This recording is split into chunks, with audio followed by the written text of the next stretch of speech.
Welcome back to Wandering Star Farmhouse. Making dinner tonight on the summer version of the Pantry and Garden Challenge. So, I'm looking for eggs. Oh, good.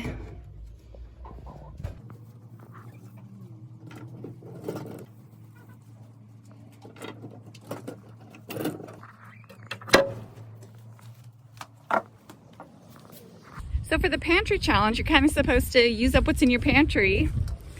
But obviously we're coming into garden season now. And so I get to include all the things that are starting to come into the garden now.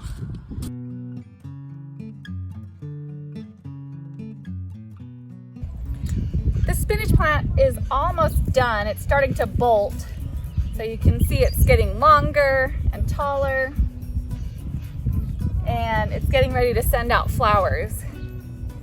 So I'm gonna just harvest a bunch of it.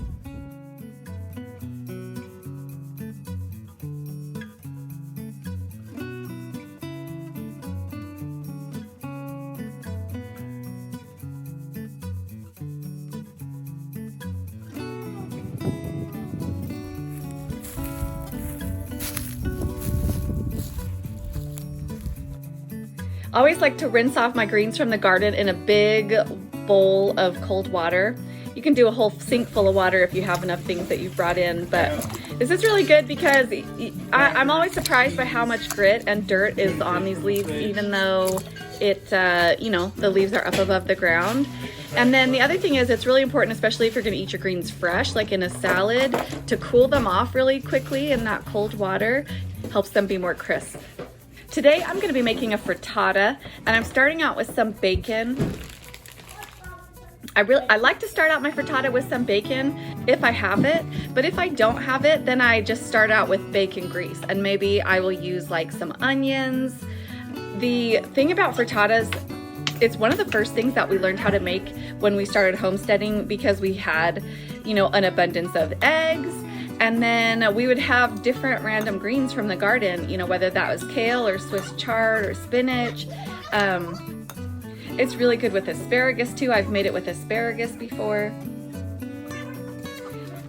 And that's like the first whole meal that you can create in the springtime from all your own farm fresh ingredients.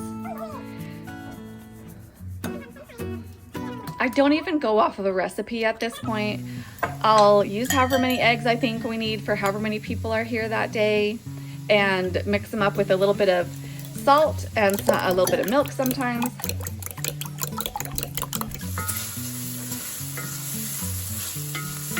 After I get the bacon cooked, then I'll add the greens to just kind of wilt the greens. It's one of those amazing things how small spinach gets once you cook it down. But frittata is actually my kids will eat greens and frittata with no problem. They could care less that the greens are there. And so that's one reason we really like to make frittatas a lot. To cook a frittata, you kind of are just like making scrambled eggs.